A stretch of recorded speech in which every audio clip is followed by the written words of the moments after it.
And now enjoy this free Jason Modcast show. Who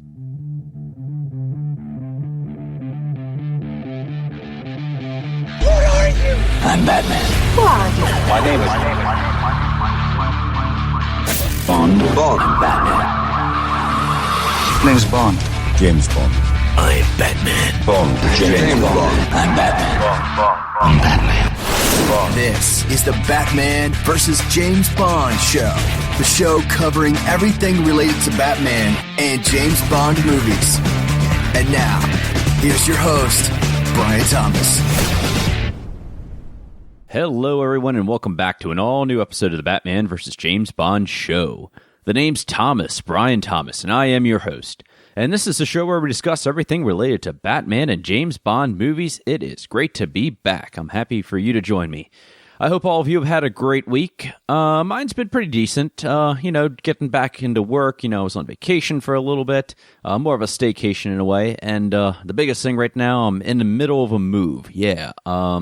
Moving out of the Batcave into kind of like, the timing is perfect. Kind of like when the Batcave in Batman Begins they blew up the house. Well, Ra's al Ghul didn't blow up my house, of course, but we're kind of upgrading, to a bigger place, and there's going to be a newer, high-tech Batcave studio waiting there for me and so forth, and it'll be smaller, but, the sound will hopefully be better in there. So, besides the point, though, nice little Wednesday, at Home Depot, getting all that stuff together. Yes, I'm talking about, getting older and so forth, but, we're not here to talk about me. We're here to talk about Batman and James Bond, right? Of course we are. So, at the time of recording this, we are just under 20 days out until the premiere of Suicide Squad. That's right, 20 days, less than 3 weeks. I just bought my tickets. Tickets went on sale at the time of recording today, which is July 15th, 2016. First thing I did when I woke up is I bought my Suicide Squad tickets. Do I think they're going to sell out? Probably not, especially not the theater that's right down the street from me. But I just like knowing that I have them, that it's one less thing I have to worry about. I did buy the IMAX 3D. I don't think it was shot in IMAX 3D, but it just, the sound quality I love. I don't like having to wear the 3D glasses. Another discussion for another day, but yeah. So as I've said before, this is easily one of my most anticipated movies of the year. Batman v Superman fans, yeah, I was more hoping for Suicide Squad just because I think it was a different outlook. I've mentioned it before in the previous episode of, it's going to be, as director David Ayer said, it's from a different perspective of a Batman movie. It's, we've always seen Batman on screen, and then we see the villains that he's facing up against, but from his perspective. What Suicide Squad's going to be is, the villains from their perspective of what Batman is like. Apparently, as David Ayer said, he's freaking scary. So, I'm really excited about this. And of course, it's a Batman movie. So, until the next James Bond movie rolls around, whenever that's going to be, it's going to be a lot more Batman. But of course, that's okay. That's why I still have my James Bond Blu-ray. So, but I will never leave James Bond fans out because, as I said, I am a diehard James Bond fan, just as I am Batman. I can never decide which one I like more. So, having said that, when last we left off, we were doing our countdown of the top villains of all the Batman and James Bond movies. It was excluding Adam West. I didn't exclude the Val Kilmer and George Clooney as much as I wanted to. I did not. I included them in there because I know there are fans of those. And like I said, Batman Forever, I can get away with that, watching that and still enjoying it. Batman and Robin is more of a comedy and just like, if it's on, I have nothing else to watch, then I would probably turn that on. But we are picking up exactly where we left off. Before we get things started here, I always like to remind you to please subscribe to the Batman vs. James Bond show on Spreaker and iTunes and leave a nice little review for me on there. Thank you. Now, as I always like to mention on here, especially for the new listeners, welcome. It's nice for you to join me here. Welcome to my world. No, I am not a movie critic. No, I am not a blogger for a movie site, maybe one day. I am just a guy who is obsessed with Batman and James Bond. Update on my cosplay. Speaking of which, yes, I like to do cosplay. Shows you how much I am a fan. I always like to have an excuse to dress up as Batman. My real reason right now is New York Comic Con. San Diego Comic Con fans, if you're going next week, please, send me your pictures. I'll put them up on the Instagram at Batman vs. Bond.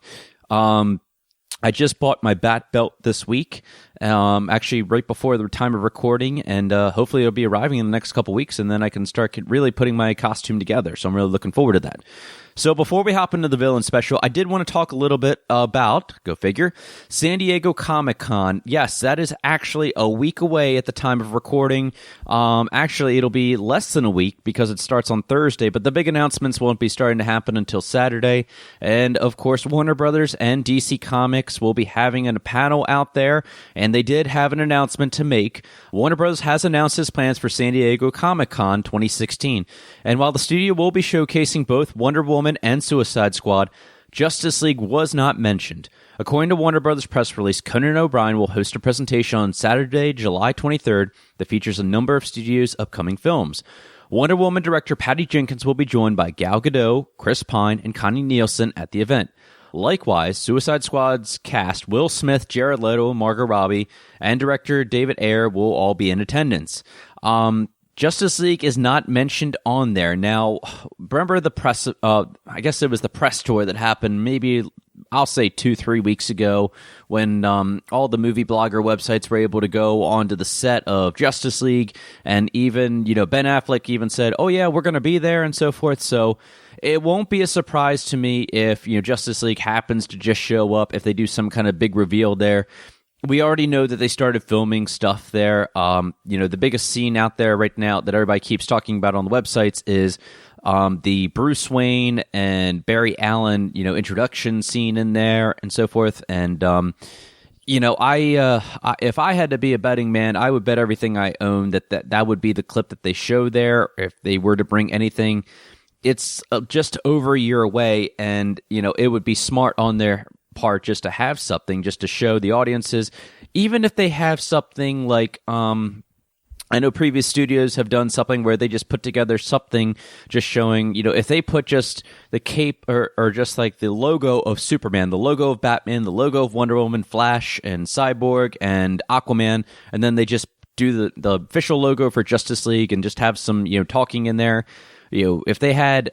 If you guys remember Batman v Superman Dawn of Justice ending, it just says, we will come together, that whole spiel that Bruce Wayne was talking about. If they had something like that, even that, I would be more than satisfied with that. So, that's what we know right now. For the Lego Batman movie fans out there, they are going to include that. Director Chris McKay and Will Arnett are going to be there. So, like I said, don't get disappointed just because they haven't announced Justice League. I know I haven't. I know this is a Batman news site, and yes, Wonder Woman does tie into that. I'm not going to be talking directly about that, but if Wonder Woman and Batman, Batman has a cameo in there, of course I'll be talking about that. Suicide Squad, we know why I'm talking about that. That's pretty much all Batman villains, and Batman is making more than just a little cameo in there. So, if anything breaks, of course, I will be posting it on my Twitter and Facebook. So, without further ado, let's go right into Villains Part 2. All right, so at last we left off, we were talking about we ended off with Timothy Dalton's James Bond, and of course there was a little hiatus there, which worked out perfectly for me because this would be just the perfect transition of how villains change from, say, the Sean Connery, Lazenby, Roger Moore, and Timothy Dalton era to where they are now with Pierce Brosnan and the Daniel Craig era. And in my mind, to a point, they kind of have, changed. Times had changed because we left off in 1989. You come back after a hiatus all the way up to 1995. The world changed, okay? And I'm not going to go into a whole history spiel, but yeah, Russia, it wasn't quite what the Soviet Union is now just, it's gone. So it's now Russia. And that's the thing about this movie, GoldenEye, that I'm about to talk about is that, things changed, and, they even kind of bring you up to speed with what happened. They call Bond kind of like a relic of Cold War, and it's pretty clear that the Cold War has ended, but maybe not for James Bond, and maybe so much with the villains in this and so forth, too. So the big baddie in here is Sean Bean, who played Alec Trevelyan, 006. Now, if you ever had a chance to watch the trailer for this was such a great trailer. First of all, I know I'm going into the movie a little bit, but it's just how they revealed his greatest enemy, the man who knows him the most, 006. And I'm like, oh, mind blown. And of course, this is my first and one of my favorite James Bond movies ever. And So when I saw this villain, when I saw the character of 006, I'm like, wow, that was a great reveal. It's like you have, spoiler alert, 006, was supposed to be dead at the beginning, and all of a sudden he comes back and ends up being the main villain in this. He actually is Yanis, and he's the head of that crime syndicate. And it's like, wow, this is great. So you have somebody, who James Bond, it was pretty much like James Bond's unofficial partner who, he kind of did a couple missions with, or maybe we only saw one in the movie. But let's look at the comparison between 006 and 007. Well, they're almost in the way the same. James Bond is more, 006 makes that comment saying, James and I shared everything. Absolutely everything. And to the victor goes the spoils. That kind of whole comment. And at the very end when he's in Cuba and he's relaunching the GoldenEye, and he makes the comment, "Oh, how is old Q? Up to his old tricks? New model." And the watch and so forth. And, it's like, okay, he obviously knows everything about James Bond. He knows almost every move that he's going to make. So it's going to have to be up to Bond to do something that he hasn't done before. Just, really, pull something out of his ass. And that's exactly what he did. But looking back at 006 as a villain, I think that 006, and, we can go back to like the top villains I said, but I'm definitely going to put him at least on the top 10 villains. I said it. Yeah. There's nothing that I didn't like about 006. I mean, I just wish that, if they were ever to do a spin-off, I would have liked to seen more of 006 and James Bond. I mean, kind of like having almost like a buddy spy film. That would have been pretty cool, maybe. Or just, a standoff 006 movie. That would have been, really cool, too. Just seeing, just see it from a different, MI6 agent's perspective. But, Sean Bean is a great actor. He's known for dying in a lot of his roles. But having said that, though, he always brings it every single time. He really brought it in this part. And every time I watch this movie, it's hard to say that he didn't steal the show in this movie, especially when you have a reveal of a new 007. But I think any time that him and Pierce Brosnan were on screen, especially in the fight on the satellite, that was such a great fight. So. Somebody else that definitely brought it in this was his second in command, I guess you could call her. I'm talking about Famke Janssen, who played Xenia Onatopp. Yes, Onatopp. What a great name that is. Yeah. How does she take our martini? The same as yours. With a twist. And she always did enjoy a good squeeze, that is for sure. Here I am, young, up-and-coming middle school kid, and I watched this first James Bond in 1995, and, of course, I'm watching this with my parents, and the first time she's really on screen, she's in bed with the general, and, she squeezes the life out of him, and I'm like, awkward. But still, overall though, she was, the last time we had a great villainess was probably, I'll go all the way back to Thunderball. And, it hasn't, it's, you don't get to see when a villainess, when a female villain is out there, we're always, kind of curious about what they're going to do, how are they going to differentiate from what's out there and so forth. And villainesses are especially out there more, now in this generation. Xenia Onatopp isn't a Jaws, and no, she's not a Oddjob, and she didn't have to be. They just, it's just interesting that, she is a very physical, she, ex-military cutout. We never really saw that before in a James Bond movie, or even in, we might have seen that in other movies before, but I mean, other than that, though, I mean, this girl was okay. I mean, I could honestly said she really did kick James Bond's ass. I mean, if it wasn't for just Natalia kind of like coming up and just like kind of trying to sneak up on her and so forth, and I think that, she could have had James Bond right there. I mean, obviously they're not going to kill 007 in the first film, but, she definitely put up a good fight in that. And just how, her personality, and she added some interesting comic relief in there that, it wasn't like in there, and she was really freaky at the same time too. She's like shooting up all the people in Severnaya, and she's just like almost how do I say this? She's very excited about it. I'm keeping it PG-13 for the kid listeners out there. When they're on the train and Sean Bean, is saying tastes like strawberries, and she's like, like that. It's like, oh, wow, you were just really freaky. And you know what? I wouldn't want you as my ex-girlfriend. At the same time, though, I just think it's like, okay, if I was to ever think back to my ex-girlfriends, nothing could compare to Zany Onatop, because I would not want Zany Onatop as my ex-girlfriend, because who knows what she would sneak up and to do to me. So, yeah. Now, another... I guess we could call him kind of like a second baddie or third baddie in this was General Orumov in here. And he was played by Godfrey John. And, Orumov is, just your classic. This is what I said about the Cold War. He kind of set the template because he was, before he was there during the Cold War as the James Bond film or GoldenEye started. And then after the fact, and he still had that, as Judi Dench put, next Iron Man of Russia. And so he just, he kind of, still was that also relic of Cold War, kind of like James Bond at that point, though, too. They've been around, they know each other and so forth, and they had that tension because Bond thought that he killed 006, and 006 was kind of had that 007 kind of had that, okay, I really want to kill this guy and get revenge for Alex Trevelyan, but I still have a mission to do. Anytime Orumov was on there, I always think back to the tank chase that was out there. He's just drinking and he's being chased by 007 in a tank through Russia and in St. Petersburg, and I loved every minute of it. And I think he was a great villain. I think all three of those, all different personalities, 006, Zany Onatop, and Orumov, they all added something different and, something familiar at the same time when it came to villains. So, all of them. 006 obviously still going to be my favorite out of all of them, but definitely worth noting.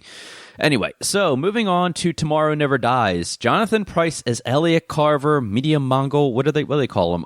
Media Mogul. Yeah, there it is. Media Mogul of the Calva Media Group. After GoldenEye, we didn't know. James Bond was obviously back, but what kind of villains would he be taking on from here? Elliot Carver was, definitely one that signified the new of the 21st century. And the reason I say that is because, he never had a secret lair. His lair was, if you want to call it the stealth boat, if you want to call it his media network, that was his lair, because the guy was, he was like a Ted Turner of his time in that. What if Ted Turner, and I'm just using that because, it's the same idea to a point. But what if the owner of this, media network of newspaper, television, cable networks, and whatever else, maybe even internet, it just was to start his own war just for ratings? Well, that's an interesting perspective because, at the same time, I could see, the world's crazy already, and if there was a villain out there, this would be the kind of villain that could be out there. It's not so much about taking control of the world. It's just about more about starting chaos in order for him to just cover those stories and so forth. So I think that makes him a very interesting villain. If that, like I said, it's not always about world domination. He's not worried about world domination. If anything. Sure, he probably had the money where he could buy countries and so forth. It wasn't about that. It was just like, okay, well, we'll start something between China and Britain, and I'm just gonna we'll fire the missile at the MiG, and we'll sink the Devonshire, and then we'll just kind of let them fight it out, and then I'll just be here and I'll just be ready on my keyboard and so forth and be ready to go. So that made Carver a really good villain in my mind, especially the more I go back and look at it and watch that movie. I really enjoy him, his personality. He had Jonathan Pryce. I've seen other movies of his before, but especially with this, he was. He had that dark sense of humor and so forth, and make sure when you pull Mr. Bond's heart out that you leave it out just enough time for him to watch it stop beating. And when him and Pierce Brosnan were on screen today, they had definitely had that chemistry and so forth. I thought watching your programs was hot enough, something like that to that extent and so forth. The death sequence that Elliot Carver had in that movie was it was pretty brutal if you ask me. The sea drill, and I may have some breaking news for you, Elliot. You got the first rule in mass media, Elliot. Give the people what they want. And, you just, all of a sudden he just disappears in the sea drill. It's like, okay, Elliot, you had that coming, buddy. And, it's just, he wasn't obviously physically able to touch James Bond. That's why he had Stamper, Gotts Otto, I think that's how you say his name. As we move into Stamper was I would say a throwback, and he was kind of like the throwback to a Red Grant, to the was it Kriegler from For Your Eyes Only, kind of like that, just like the stronger guy, and you could punch him and he's just not going to go down. He's just like one big solid thing of rocks almost, and and that one must be a throwback to Oddjob in a way too. You could punch him over and go over it again in the face, he'll just keep smiling at you and keep whooping you. While I enjoyed the character of Stamper, like I said, I don't think there's anything that differentiated him from other villains that would make him to the top of my list. I still enjoy, his and James Bond's fights. Just how kind of James Bond, like held him on the missile, and all of a sudden, the lighter goes, or the detonators go off and it blows him up. But other than that, though, I don't think there's really much more I could say about Stamper. But I did enjoy it the time that he was on there. So moving on to The World Is Not Enough. Sophie Marceau, first of all, absolutely gorgeous woman. She played Electra King. Now, what made this villain so interesting is that at first, she is not a villain. She appears to be the damsel in distress, and she appears to be like the main Bond girl, or so we think. Now, of course, if you're listening to this, you've probably seen this movie already, and I still go back to this Bond movie, enjoy it. I can't wait to review it with you guys.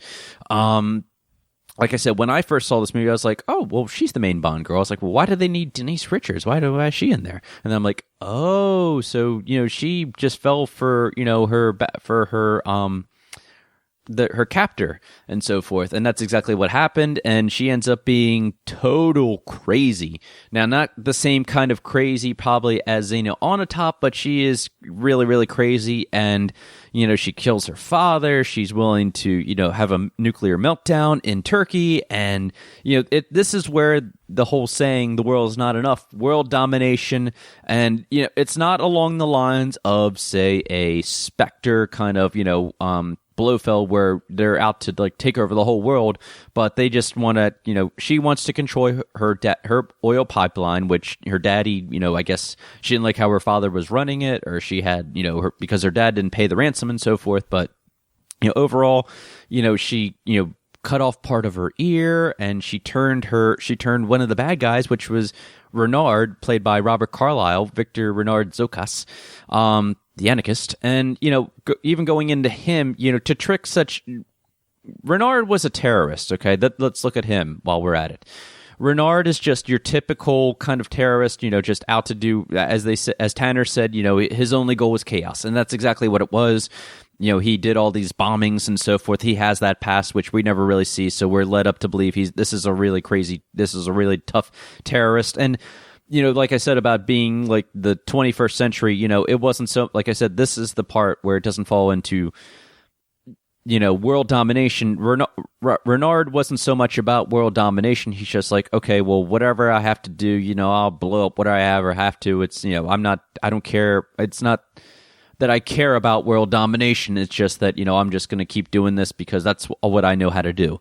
Like I said, they set up that backstory of all the bombings and so forth. His only goal was chaos. He isn't worried about taking over the world. That's where Sophie Marceau's Electra King comes in, because she wants to get vengeance because her dad didn't save her from Renard, and she wants to take over the oil pipeline. She wants to have a nuclear meltdown in Turkey, and Renard's just kind of going along for the ride. So while we were at first we were kind of, I don't want to say tricked, but everybody thought that Renard was the main bad guy. But when looking back, it's really Electra King. She's the mastermind behind all this. Renard's just more of a henchman. So when I look back at this, it's like, okay, Renard was tough. Yeah, you could survive a bullet in the head, and can push yourself faster and longer than any other man. But I enjoyed him. I enjoy when him and Bond are having their fights, and especially the scene that they have when they're down in the bunker, and in your case, I feel nothing. There's no point in living if you can't feel alive. That whole spiel that they did, and so forth. And I enjoyed that. But looking back, if anything, I like Electra King's part better, just because we hadn't seen something like that, or at least not to my knowledge. We have never seen just a main female villain like that. I think they could have pushed it even further. I still to this day want to see just one big female villain, and If she has a henchman, that's cool. I just want to see her just, if she becomes like the terrorist, if she becomes just, one of Bond's past lovers and so forth, something like that. Kind of did that with Electra King, but like I said, could have pushed it a little bit more, but I still enjoy them. All right, moving on here to everybody's favorite James Bond movie. I know there's a few of you out there that just love this movie.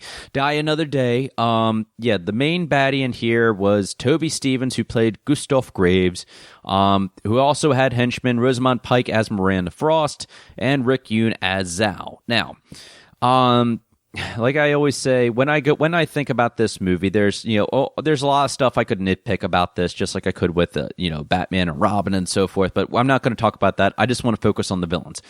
Villains as a whole, Gustav Graves was, he was originally a North Korean colonel, and Bond, pretty much, caused him to, get reconstructive surgery, and he comes back as a diamond connoisseur, or not diamond connoisseur, like a billionaire diamond person, and he found the diamond mines and so forth, and he's into like the science technology, and he creates a satellite and so forth. But at the end of it all, he's just it's all about his satellite Icarus, and kind of taking back control of North Korea or helping his country and so forth, and at the same time kind of playing with Bond. And he also set up James Bond. That's where I'm getting at least with this, is that James Bond has never been set up quite like this, if at all, ever before. That part of Gustav Graves I really liked, because just of his genius and so forth. And, Bond, it was kind of Bond who, wouldn't give up, anything, because he really didn't know what was going on. At the same time, though, it was Gustav Graves and Miranda Frost that were the ones that were responsible for setting him up and for staying so long in that North Korean prison. So for them, I admire that. I really did like that. At the end of the stretch, it was just like, okay, Gustav Graves, you're just, I don't know, you're trying to be like a James Bond. You modeled yourself after him, but you're kind of just like this whole, you have daddy issues. And that's a familiar theme sometimes when it comes to a villain. It's just like, oh, well, daddy never loved me, and, because daddy never loved me, I need to prove myself, and I'm going to do this or whatever. And that's ended up being what it was. And he tried to prove himself to his dad, and his dad still didn't accept him. So what does he do? He ends up killing his dad. That didn't solve anything, and James Bond still won at the end of the day. Miranda Frost, I think, was underused in this movie. If anything, she probably could have been more of a villain, or just because Rosamund Pike is that talented. Go see Gone Girl and you'll understand. She's in there with a certain Batman actor. What's his name? Ben Affleck. Oh yeah, there it is. She can play that role, and she did with the material that she had, I think she did good. She played that, that double-crossing double agent and so forth. I did like that. What they did with Rick Yoon as Zal was good. I like Zal. They tried to do a throwback of diamonds in the face, and they changed his skin color, and, he kind of looked very odd and kind of sci-fi-ish. I liked the battles that him and James Bond, Pierce Brosnan, had on screen. I really enjoyed that when it was the Gene Clinic. I really liked that, what they did there. I really liked the car chase and that, what they did with that also. And I think that, if they had maybe too many villains going on with this, and I know we've had more than 3 villains before, like we even had 3 villains in GoldenEye, but at the same time, though, there was too many little stories going on with that. So if they would have even just said Miranda Frost and Zal, I think that would have been great. I think that, Graves' character was just like, they tried to set him up more to be worse than what he really was. He was okay. He was pretty good. I still go back and watch the movie, and it's like, okay, well, your plan was interesting, but just at the same time, it wasn't my favorite, wasn't my least favorite. So, all right, moving on here. So now, as we change James Bonds here, we have a break from 2002 to 2006, and as I keep saying, villains change, and so times change, and so do villains. It doesn't always become just about world domination. Now we're in an era of terrorism, and that's where Mads Mikkelsen's Le Chiffre comes in. We are back now with a secret organization, which remained unnamed, at least in this movie, Casino Royale. So how do you transition from villains and a new James Bond from 2002 into 2006? Well, you end up getting kind of a middleman, if you will. You set up this organization, this mysterious organization, which will remain unnamed for now, like I said. We know what we were hoping what it was going to be, but besides the point, though, Le Chiffre, pretty much he's a banker to the world's terrorist, okay? He's not exactly a terrorist himself, but he is responsible for carrying their money. So in a way, yeah, he is kind of that terrorist, but it falls once again into kind of that element that was explored in The World's Not Enough when it comes to terrorism. And, you know, they kind of do kind of like a 9/11 in there where they're trying to blow up the Skyfleet prototype plane at the airport. They try to do other stuff there too at the same time. And, you know, Le Chiffre is a very interesting villain because he's, you know, obviously he's based on the Ian Fleming character of the same name. You know, we'd probably seen him on screen if you want to count that Casino Royale comedy that they made with Woody Allen and so forth. But to me, this was the first time that Le Chiffre was officially on screen. Mads Mikkelsen, he's a great actor. He is really scary. He played this. He brought it with this part, and I'm sure he brings it with his other movies too. You know, the weeping blood in the eye, that makes me cringe every time I see that. You know, what I guess the thing that separates him for me is just that, you know, he ends up tricking James Bond because he has all these, you don't know, especially in this, you see, this is where the whole who to trust element comes in, because Le Chiffre had people working for him, and James Bond, you know, being especially a rookie at this time, didn't know, you know, oh, well, I think I can trust this person. Maybe I'm not going to think about them double crossing me. Le Chiffre just plays with his mind saying, your friend Mathis is really my friend Mathis. And then he does the unthinkable that no man should ever go through. He ties him naked to a chair and puts a rope to his undercarriage, shall we say. And to me, that makes Le Chiffre a little bit higher on my list, because if you can strip down James Bond and just, you know, scratch his balls, you know, pardon the pun there, then then you are definitely at the top of the chain when it comes to villains and how scary you are. Because anybody who does that to another man, well, first of all, they deserve a good, you know, kick in the ass, of course, though, too. And Le Chiffre got what was coming to him by Mr. White. All right, so let's talk a little bit about Mr. White here. Mr. White, played by Jesper Christensen. Great villain. Oh, what a great villain. He was so mysterious. So even starting off in Casino Royale at the beginning, we know he's Mr. White. We know he's kind of like a contact person for the organization, the secret organization, which still remains unnamed, between Le Chiffre and the terrorist. And, you know, he's just like, this is all my organization can guarantee and so forth. And he's there. And you know that, you know, he's just like a really evil guy, and you do not want to get on his bad side. You already know that right away. And it's not until like later on in the movie that you see that, you know, how he takes out Le Chiffre. Money isn't as important to our organization as knowing who to trust, and he just puts one in Le Chiffre's head and then just rolls. And he unofficially, I guess you could say that he did save James Bond. It's obviously, you know, he did save James Bond in a way just because, you know, he had made a deal with West Berlin in this. But, you know, going on with that though, Mr. White, you know, he always gets that briefcase of money at the very end. And, you know, the best part obviously is the ending between him and James Bond. And, you know, Mr. White, we need to talk. Who is this? And right in the kneecap. And wow. And just like that ending right there, just it had the perfect setup for what was to come for the next movie. So, you know, as we look at Mr. White though, you know, could he be in the top villains of James Bond? I would say yes. I would like to put him on there. You know, I need to make a top 10, which I probably should have done. I'm doing this by memory, of course, but you know, Mr. White definitely. While he didn't get enough screen, maybe, you know, he didn't need to have more screen time on there. I would have liked it, but you know, maybe they cut his scenes. I have no clue. You know, he definitely shined every time he was on there, and he defines definitely what a villain is. It's just that we just didn't know enough about him. And was he the leader of this organization? Probably not, but he's definitely pretty high in the chain. Obviously, if, you know, Le Chiffre's scared of him and so forth. So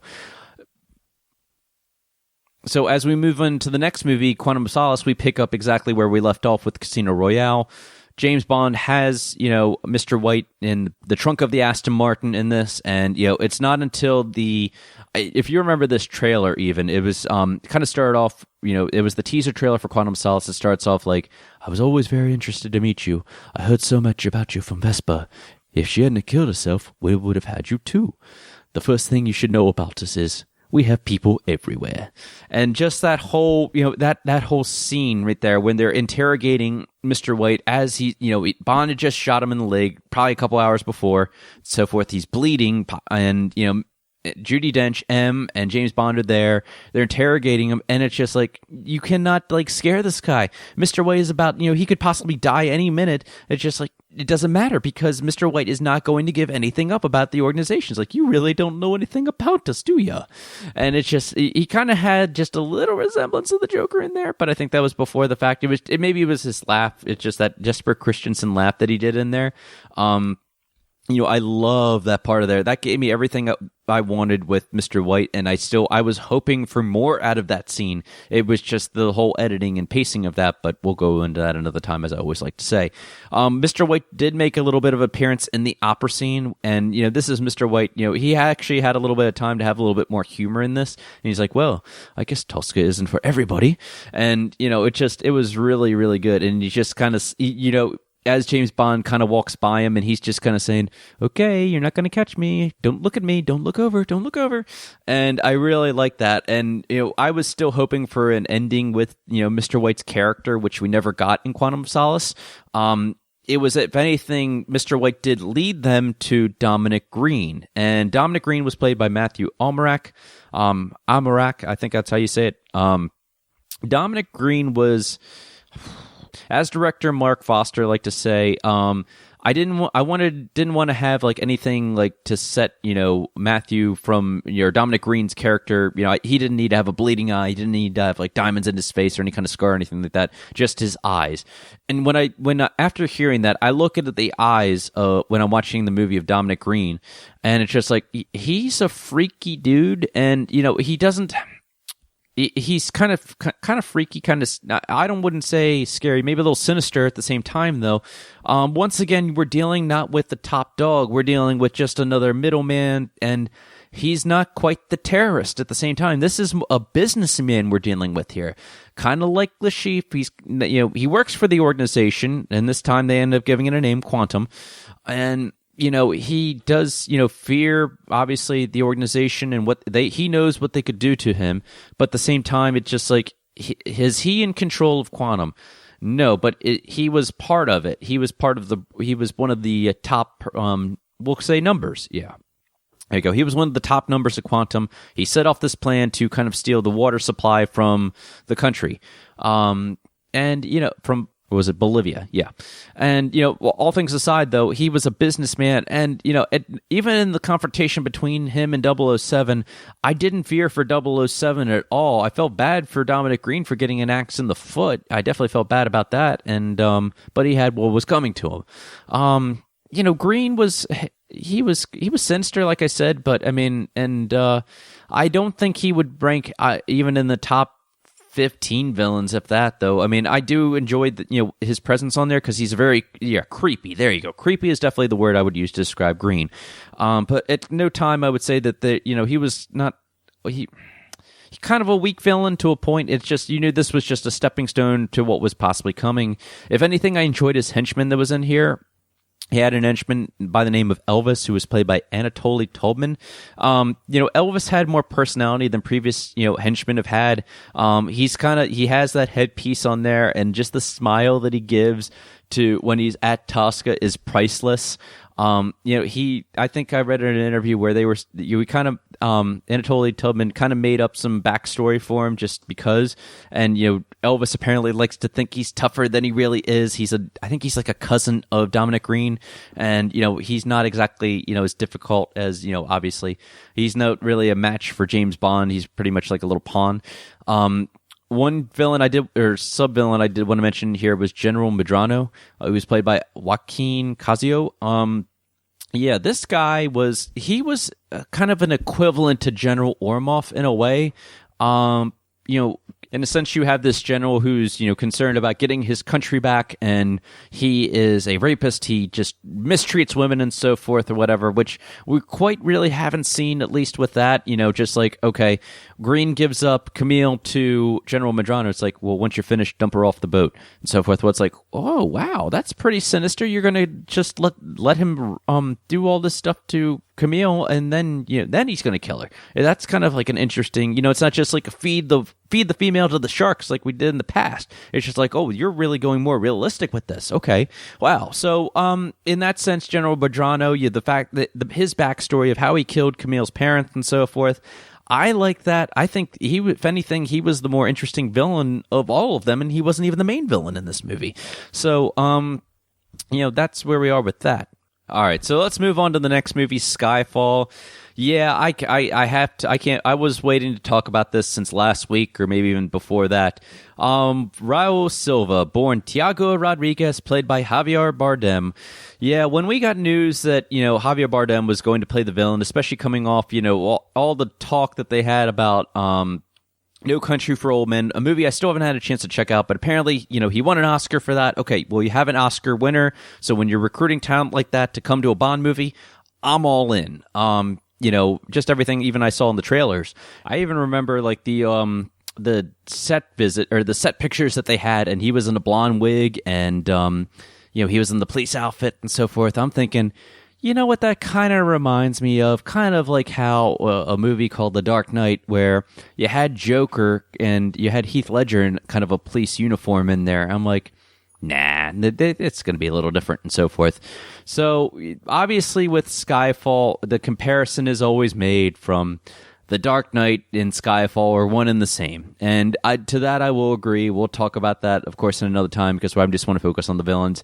As a whole, Mr. Silva is probably one of the top 5 villains ever in a James Bond movie. And when we say villains ever, that's a different story. But this is, we always look at a villain, and this is one that will always be remembered, not just because this happened 4 years ago, but because of what, he did when he was on screen. Just like Dr. No, just like, Blofeld, there was build up to him. We didn't see him till like the later half of the movie. And when we finally did, just the sequence when he comes off the elevator, you had one straight shot of him talking about the rats in the coconut and so forth. And just, he owns that scene, and just, oh my God, it's just great every time he's on there. I smile, and I just literally get excited every time I see that scene. Every time when you see James Bond tied up and, he's like, well, there's a first time for everything. What makes you think this is my first time? And, oh, Mr. Bond. And just how he does that. And just, everything like that. He thinks he knows James Bond, and James Bond just pulls one up on him and so forth. And what he does the unthinkable, at lealeast to my mind. So him and James Bond have kind of like that shooting contest, if you will, where Silva puts up his girlfriend, and they put the whiskey glass on, or the shot glass on top of her head, and they obviously they're, as he says, you're trying, let's work on your marksmanship, and James Bond obviously doesn't want to make the shot and so forth because his hand's shaking, because he's still kind of going through what happened before, when he fell off the train. And he's like, did you really die out there that day? Is there really any of the old 007 left in there? Just something to that extent. And it's just like, oh, he is just, this guy, he is great. Everything that, his scenes with Judi Dench, even every time he was on a scene with Judi Dench, mommy, and, how he was playing with her. I really thought, I thought he was really going to kill her at the end. Spoiler alert there.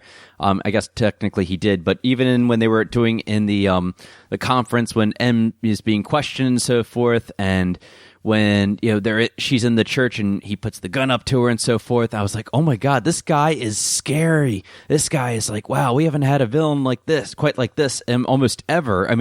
Could you ever see Blofeld doing that? Could you even see 006 killing M at all? Probably not. Silva was just like the rogue agent gone psycho. He was a techno-terrorism in a way. He knew his computer stuff. He obviously, was an agent in Station H and so forth. So he had that experience on James Bond. He read James Bond's file. He didn't know everything about James Bond, but, he did have that saying, and yeah, you could say he had mommy issues to a point because, M abandoned him and just left him there to die. But this is in my way, I guess, or in my mind, this is different just because of the approach that they did. It just, or how he played it. And he just kind of played that scary kind of terrorist in a way. And, but Bardem had so much fun with it every time he was on there too. And you couldn't, I mean, if I was Daniel Craig or if I was Judi Dench, I wouldn't help but kind of have a smirk every time he was having his lines in there. You know, he was talking about, you know, say my name and so forth, my real name, which is Tiago Rodriguez and so forth. And, you know, just like, look at how small you've gotten and so forth. I love those. I love those. It was either the writing. I don't know how much improvising he did with that, but he owned it. Silva, like I said, one of the top 5 ones. If, you know, Blofeld is my number 1 right now, then you get it. See what I did there? Then Silva will definitely be at least number 2. Yeah, so we'll leave it at that. You know, I have to mention Patrice in there, Oliver Pass. He played a henchman in there. He was the one who was stealing the hard drive in there. The only reason I mention him is I kind of think he was a throwback to kind of an Odd Job. And the only reason I'll say this is because he didn't have any lines in there. And, you know, he just kind of stayed quiet and so forth. But other than that, though, I mean, he wasn't somebody that we've never seen before, though he did shoot James Bond in the arm or in the chest. You know, and just how he really fell a long way. He kind of pulled a Hans Gruber there when he fell off the building. But, you know, him as just kind of like that side, you know, kind of henchman and so forth, I enjoyed him. But, I mean, you know, there wasn't anything that separated him from anybody else.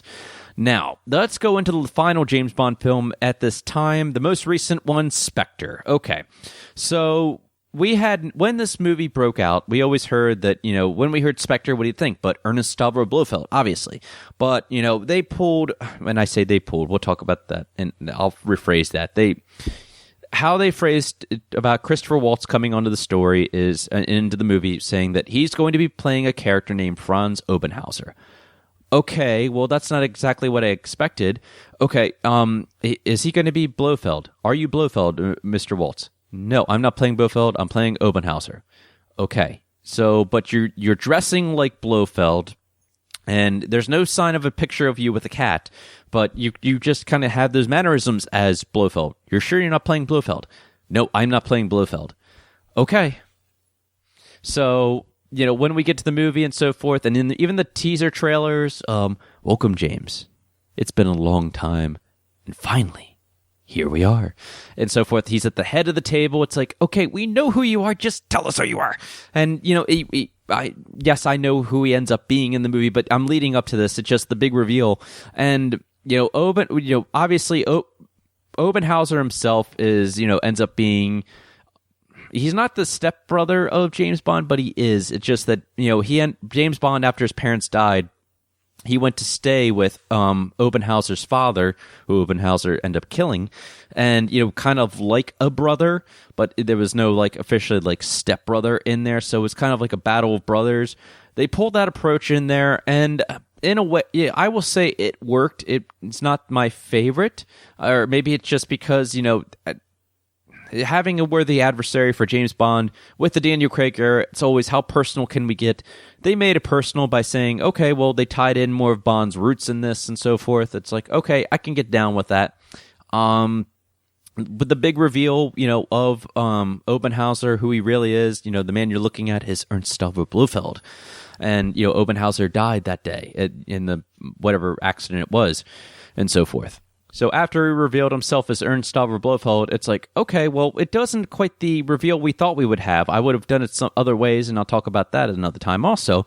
But knowing now that we have Blofeld on there, which was pretty clear from the very beginning, how they revealed it, you know, aside from that, though, how did I like this Blofeld? Well, you know, like I said, this pulls the typical, you know, James Bond or villain reveal in itself, saying you have this man, this head of this organization, Spectre. He's behind in the shadows, and, you know, no one's really ever seen him before, and so forth, aside from the shadow that they see at the top, the head of the table. And when they finally had that reveal, it had that Dr. No feel, which I really loved. You know, looking at how Christopher Waltz played Blofeld, I liked how he played it. I really did. I think that, you know, it was... it wasn't overplayed, it wasn't underplayed, it was good, it was really good, and I'll probably, you know, because I've only seen the movie just about like 4 times maybe, I think I'm going to come to respect it even more. I think because Javier Bardem before him had played such a great villain, it just stole the show. Waltz didn't, you know, I've seen other of Waltz's movies before, both Quentin Tarantino movies. I know that he could bring it as a villain, and I knew that the producers thought that too. And, I guess I was more hoping for more time with Blofeld, I guess. But, I mean, that's kind of what you get when it comes to a villain. Like I said, I love, the Blofeld that they had in here. I still think when it came to the reveal for Donald Pleasance as Blofeld, Donald Pleasance was a little scarier in my mind, I guess. But, looking at what this Blofeld did, because he's the one who was responsible, it was me. It was me, James. It was always me.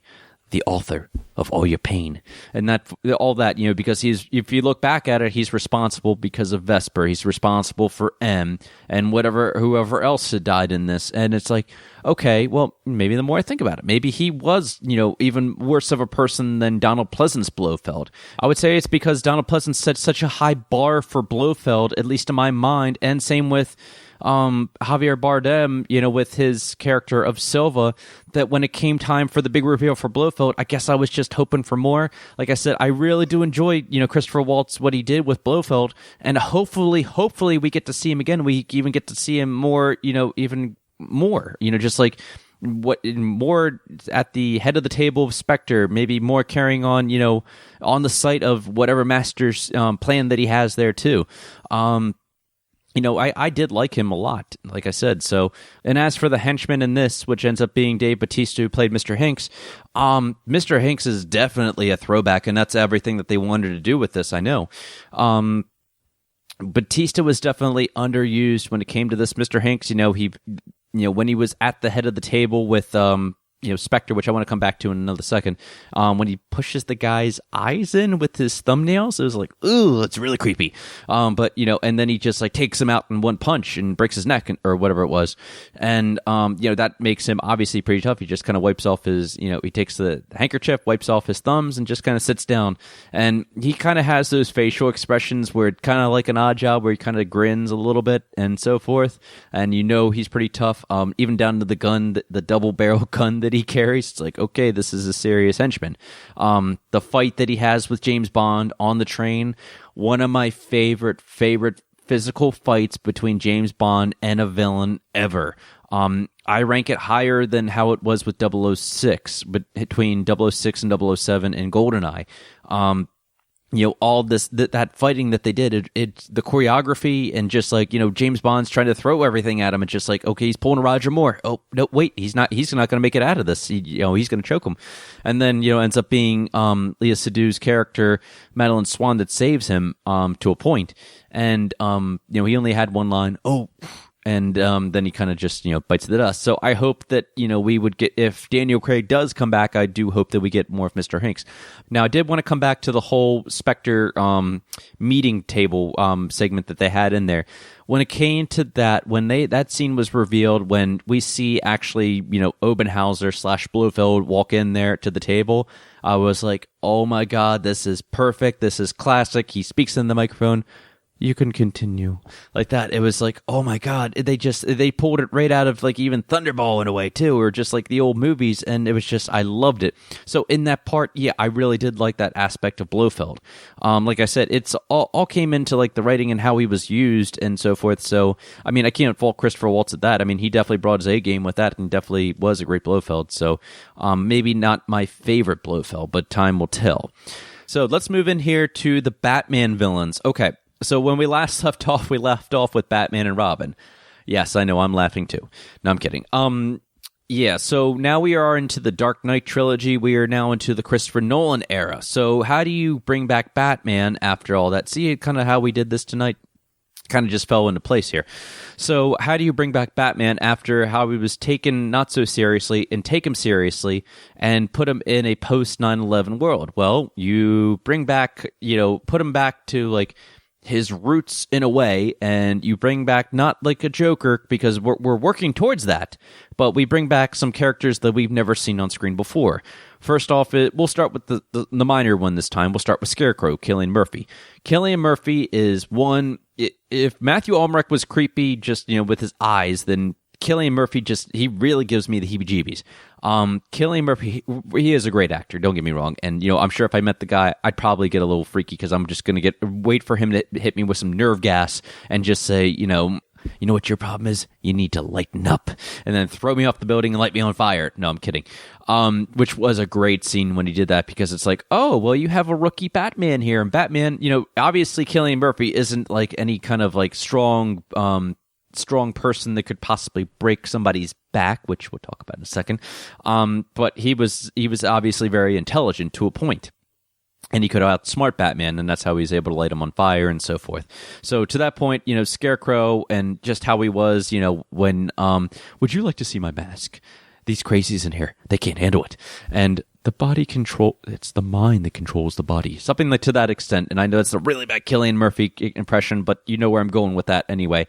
And I love how they did that. They brought in, even if they had to use that kind of crazy graphic CGI, whatever it was, when the bats are coming out of his mouth, when people ingest the nerve toxins, and they start seeing the images coming out of his Scarecrow mask. Even the Scarecrow mask, it's a very simple mask, but it's really just it really did the job anyway.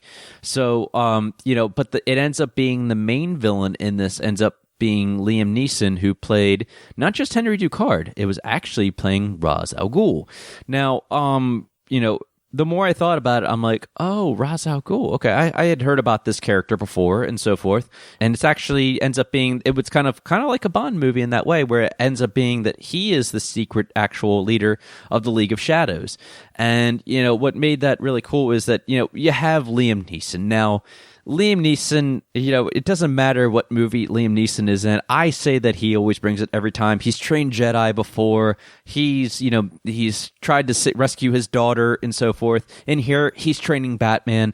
How he trains Batman on the ice is still an iconic scene. Your parents' death was not your fault. It was your father's. The training is nothing. The will is everything. And, the very beginning speech that he has, even in there at the beginning, if you make yourself more than just a man, if you devote yourself to an ideal, then you become something else entirely. A legend, Mr. Wayne. A legend. And it's just like, that speech right there is so great, because what you're seeing in this movie is just, he is the teacher, Batman is the mentor, and it was great, and it was everything about everything that Liam Neeson was on there, and just like, oh, so he secretly was hiding his identity when he's actually the leader of the League of Shadows. And I loved what he did with that. And the very end, the train sequences, oh, let's see something new, how about this? And it's just like, you finally learn to do what is necessary. I don't have to kill you, but I won't save you.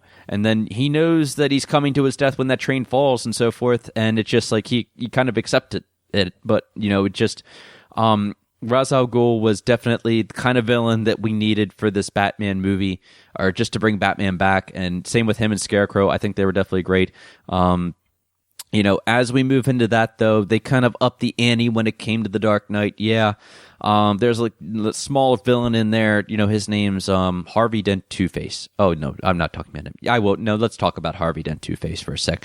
Played by Aaron Eckhart. Aaron Eckhart, he definitely had an interesting task in here. How do you go from being just this clean, white knight suited guy, state's attorney, district attorney, and how do you go from him into being a, kind of a villain because you've lost the one you loved and so forth? And to that extent, he kind of resembles Batman a little bit with that, but he got a little dirtier and he started killing people, which Batman technically had never done before until later. I liked how they did the Two-Face aspect of this. Probably one of my favorite parts with this was how the first time we really see the full face of Two-Face, when he's in the hospital speaking with Jim Gordon, and he's like, "You're not sorry. Not yet," and so forth. I really like that. When you see him, when you see what's left of his face when he's in the hospital, and then when they finally, you see his full face when he's in the bar sequence and so forth, and he's just like, "I thought you were dead." Half. And then he does the shot, and what's great about this shot, I don't care CGI or not, I love the CGI in here, however they did it. He takes the shot, and you still see his few drops pour through, what's on the left side of his face. And I was like, oh, that is so good. The whole thing with Harvey Dent was that, we live in a time that it's about what's fair. And when you take into that that aspect of you take in that thinking, that rationale of thinking. It's like, okay, Harvey did make a good point in that, because it's about what is fair. It's just like the only way to live in a time like this is chance, heads or tails. And I don't agree with that, but at the same time, it's just like he does make a valid point with that too. And we live in a decent time. We're trying to be decent men in a decent time. The best quote probably from any Batman movie is got to be this: "You either die a hero or you live long enough to see yourself become the villain." One of the most amazing quotes. Whoever wrote that, whether it was Nolan or David S. Goyer, I don't know. Give him props. When it comes to that, though, it's just like, okay, well, he made Batman even question that too. And Batman reuses his quote at the very end. So, but what led up to all this was one certain person, Heath Ledger as the Joker. Okay, yeah, I tried to stall as long as I can. Heath Ledger stole the show in this. And, I am guilty of saying this, that when I heard that they were going to bring back the Joker as a villain, and into this movie, The Dark Knight, I'm like, wait, we've had the Joker before, and it was Jack Nicholson. You can't top Jack Nicholson. And Heath Ledger, the only thing I've ever heard about him before is A Knight's Tale and Brokeback Mountain, 2 movies that I've really never been interested in seeing. So what could he possibly bring to the table with this? Well, you watch the teaser trailer, and then you watch the official trailer for this with the big reveal, and it just sold me on that. So when I got in the movies, I'm like, okay, well, I'm still kind of nervous about this, because I know I'm still not going to like this Joker as much. And you know what? I think even deep down, Christopher Nolan and Heath Ledger both knew that they had to change it up from what the different interpretation that, their past interpretation that was there before with Jack Nicholson. And boy, did they ever. When we're going through this villains list, and when you think villain, if you don't think Heath Ledger's Joker, then I don't know how you can't. I really don't know how you can't. It's not like the Joker hasn't been done before, whether it's been in the cartoons, whether it's been the TV show, the Batman, Adam West TV show, like I said, the Jack Nicholson Batman 1989 movie. But this Joker, he's just, when we're living in a different time of villains, the Joker is obviously about chaos. He is a terrorist. He is not about world domination, just like in a James Bond movie. There's no world domination. The only thing the Joker wants to do is just, cause more chaos. It doesn't matter who dies, and he's just out to just play with Batman and just, put him up through all these games and so forth. And that's exactly what he did. You want to know how I got these scars? My father was a drinker and a fiend. And then one night, Mommy gets the kitchen knife. And Daddy did not like that. Not one bit. So he grabs a knife and sticks it to her face.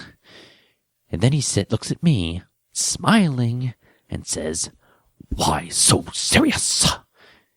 He points the knife at me and says, "Why so serious?" And then, "Why so serious?" And he does that with Gamble, and it's just like, oh my God, you just stole the show. Where is your Oscar? Well, yeah, he got that Oscar for that movie. Absolutely. Sorry for the bad Joker impression there. I did what I could. I can try to pull the Joker out. It's not quite as, I consider my Batman better than my Joker. But besides the point, though, all the quotes that he had in there, now there's a Batman.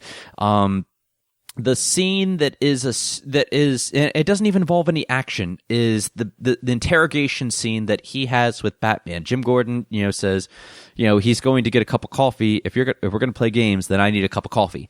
And then he says, "Oh, the good cop, bad cop routine." Not exactly. Never start with the head. It, ruins the victim's nerves and stuff like that. And then he's talking to Batman and him in a room, face to face, and just a little bit of physical confrontation in there. Batman really has, as Joker says, "You have nothing to do with all your strength." And just all those lines that he has in there and so forth. He's like, "See, to them, you're just a freak. Like me. They need you right now. But when they don't, they'll cast you out like a leopard." So he makes those comments and so forth, and it's just like, oh my God, apparently, I did some reading into this. He locked himself in a motel room for at least 6 weeks, I think it is, alone from everybody and so forth, and just kind of studied about like how he was going to invent this Joker. Apparently, it was based on the character the villain from a Clockwork Orange movie I've never seen before. Besides the point, though, he decided how he wanted to do the makeup for his Joker. He originally applied it, and then it was the makeup artist modeled it so it would always look the same after what he did. He improvised a lot of his lines in there. The hospital scene when he tries to blow up the hospital, he's pressing the button and it doesn't go off correctly and stuff like that. And he just improvised that. It just every line, every time Heath Ledger was on screen, yes, it was a Batman movie, but you didn't feel like it was so much a Batman movie just because, the Joker stole every part in that movie. It will probably always be remembered because of Heath Ledger and what he did, the part, that earned him the Oscar, that ended up killing him at the same time because, I can't say enough good things about this character or this interpretation of the Joker. I can only hope, and I know I'm moving ahead here, that, in Suicide Squad, that Jared Leto does, put his own interpretation of it. I know it's a very hard act to follow. I can only imagine, but I always now I'm the one fearing, instead of Jack Nicholson, I'm the one fearing for Heath Ledger's Joker. It's like, okay, well, you can't top that, Jared Leto. I'm excited to see what you got, but I don't think there's any way. So, hopefully my mentality will change. We'll only tell in about 3 weeks when Suicide Squad comes out. So, moving on here. Yes. Now's not the time for fear. That comes later. Yeah, it is time for Bane. Okay, I've stalled long enough for this one. Yeah, let's talk a little bit about Tom Hardy as Bane. Yeah, we've had one interpretation, if you want to call it that, as Bane. A lot of people wouldn't consider that the true interpretation of that.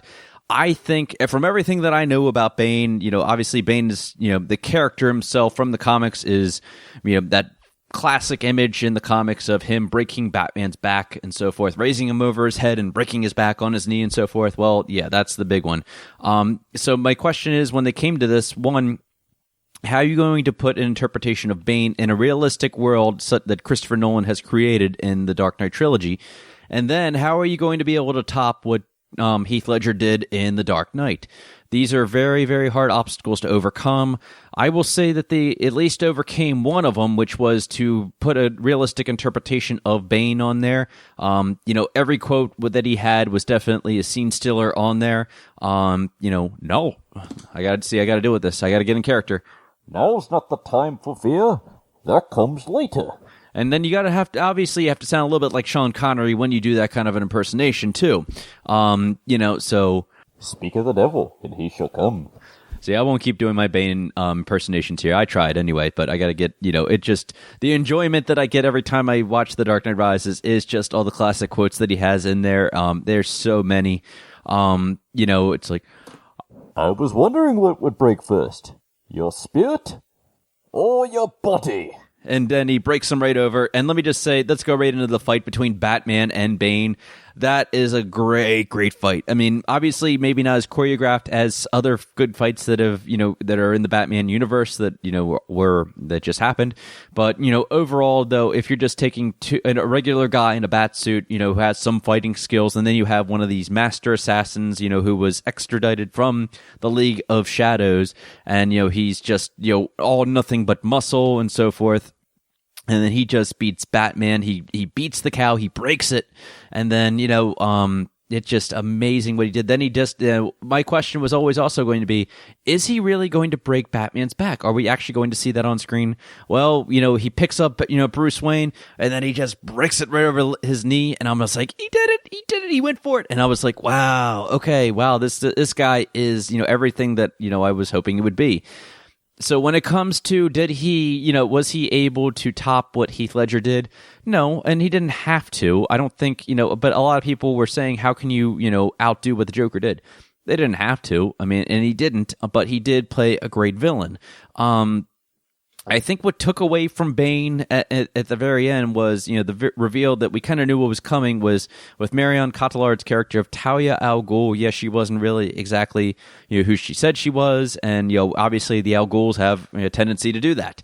And, I think that, it was, Was it necessary to have Talia al Ghul in there? Probably not. It just ended up bringing the whole story back from the beginning and just putting it into, kind of completing it and so forth. Finish what her father had started and destroy Gotham. And I can see that. But at the same time, by bringing in Talia al Ghul, you kind of take away from Bane and you make him a henchman. And that's kind of what differentiates that from what he was, in the Batman and Robin series, if we really think about it. But, Tom Hardy's performance, he wore a mask the whole time, covering up nothing but his eyes. When he speaks, this is the great part about what Tom Hardy does, is you could see him, kind of like talking with his eyes. I don't know how to describe that any more than just that, but he did do that. And I did love every time he was on screen. And like I said, I can't say enough, good things about Tom Hardy, though that, he's definitely going to be one of the more memorable villains, at least in the Batman franchises, to come. He's not quite up to Joker tier, but I will say that, he's definitely maybe in the top 3, so forth. So anyway, I will throw this one in there. Anne Hathaway as Selena Kyle, aka Catwoman, even though she's never called Catwoman in the film. She was partial villain, but I mean, in a way I will say she was, because she did trick Bruce Wayne in there, and that's how Bruce Wayne's back got broke.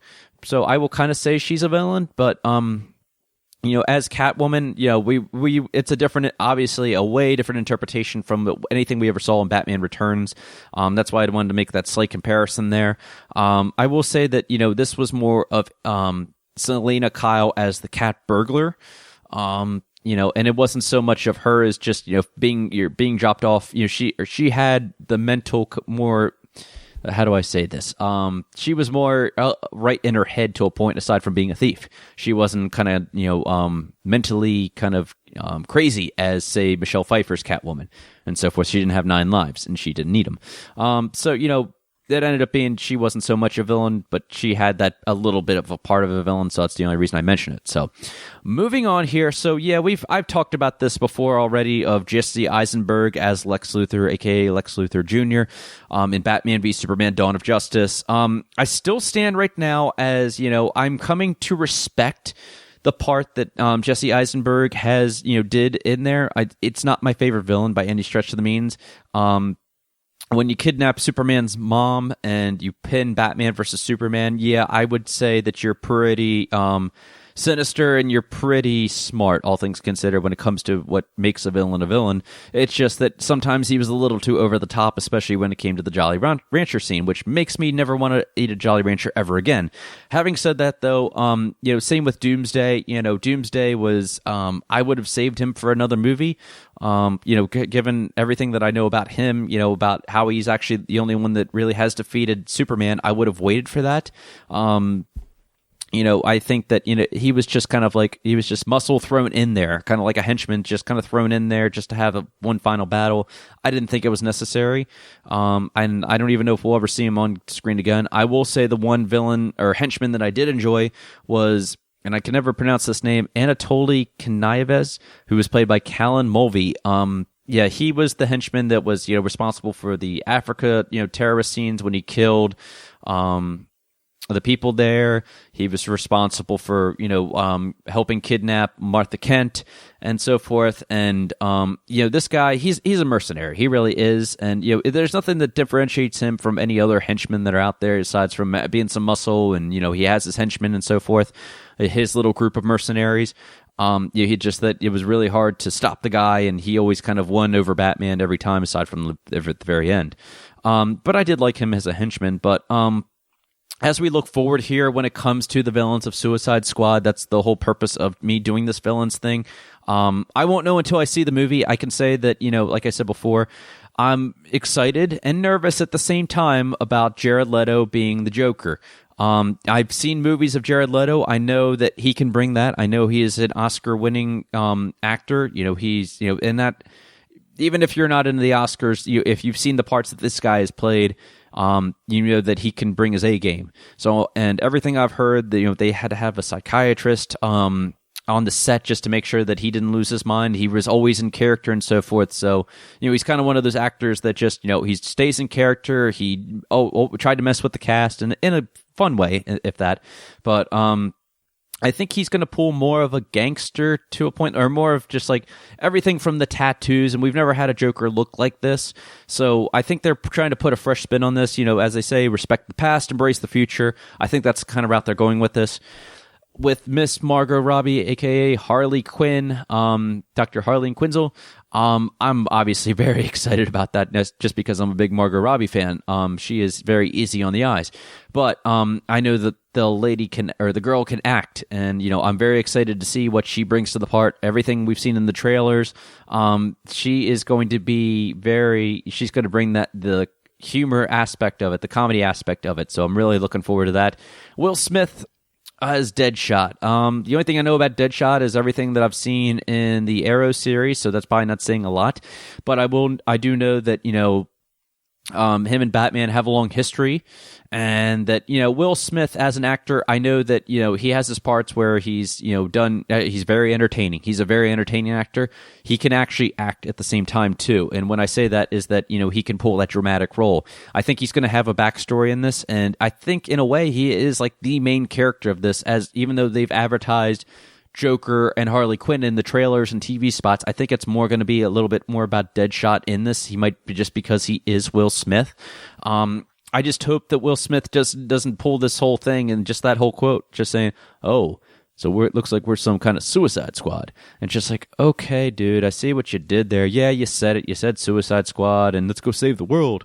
And it's like, okay, well, that's right out of, Independence Day. So I don't want that kind of those kind of one-liners from Will Smith. I want him to actually bring something to the table. I know that he can. I'm just holding out hope. So that about wraps it up for the villains. Like I said, everything that makes a villain a villain. Real quick off the top of my head, I will go with my favorite Bond villains. I've said it before that, you only live twice. The Donald Pleasance Blofeld is probably one of my favorite villains. Goldfinger, one of my favorite villains. I will say that Stromberg was definitely one of my favorite villains of the Roger Moore era. Alec Trevelyan, 006, played by Sean Bean. He was a great villain. And I will say Mr. Silva, played by Javier Bardem, is one of my favorite villains. Christopher Waltz, I'm going to give some time. I wanted to let it sink in because it hasn't even been a year, and I've only watched the movie so many times. So, that could change. It could change the next time I do this. So, when it comes to Batman villains, easily you got to put both Jokers up there. Jack Nicholson Joker and Heath Ledger's Joker. Heath Ledger might win out on that. Bane would definitely go up there as one of my favorite villains. I do enjoy Catwoman. I think she is a great villain, and I will put Penguin on there just because it would be a match between Penguin and Scarecrow, to be honest with you. And you know what? I'm going to go Scarecrow. I will go Cillian Murphy's Scarecrow as one of my top Batman villains. And like I said, this is going to change because obviously we have another Batman movie coming out. We have Suicide Squad coming out, and whoever the next villain in the Justice League is going to be. So that wraps it up for this extended episode of the Batman vs. James Bond show. Please subscribe on iTunes and or Spreaker and let me know how I am doing. 5-star rating on there. Please, 5-star, 5 bat signals, 5 martinis, and let me know how I am doing. Please follow me on Twitter and Instagram at Batman vs. Bond, and like me on the Batman vs. James Bond Facebook page. Like James Bond, I will return. Yes, while I am in the middle of a move, I should be moved into the new Batcave next week, so I will have a brand new episode for you. The day might be a little behind, but I will get it out to you. It will be nothing but San Diego Comic-Con 2016 coverage. So thank you for listening, and until next time, peace out. Have a great week, everybody.